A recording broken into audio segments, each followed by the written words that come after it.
e permanece no campo de ataque. Zé Ricardo botou na frente, invadiu a área pela direita, faz a finta linda, a finta colocou na área, tentou de bicicleta, Garcês, olha a sobra da bola, é gol do Avaí!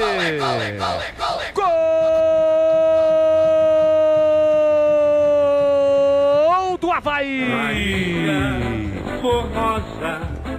Igor tem a 7 estampado na camisa. Jogadaça no Zé Ricardo. Ele recebeu a entrada na grande área, fez uma pinta seca pra cima do Lucas Adel e caiu com um bumbum no chão. E aí cruzou. Tentou o Garcês de bicicleta, furou, mas o Igor da segunda trave completou para empatar o jogo por time do Avaí. Igor, na saída do Vladimir, ele recolheu e soltou a bomba. Essa não deu pro goleiro Bugrino. Empata o jogo, o Leão da Ilha. Faz explodir o torcedor da ressacada, Igor. 20 minutos, primeiro tempo, tá registrado. Avaí 1, Guarani também 1. E o detalhe do gol, Vladimir. Eram dois jogadores do Avaí lá dentro, praticamente da pequena área para finalização, né?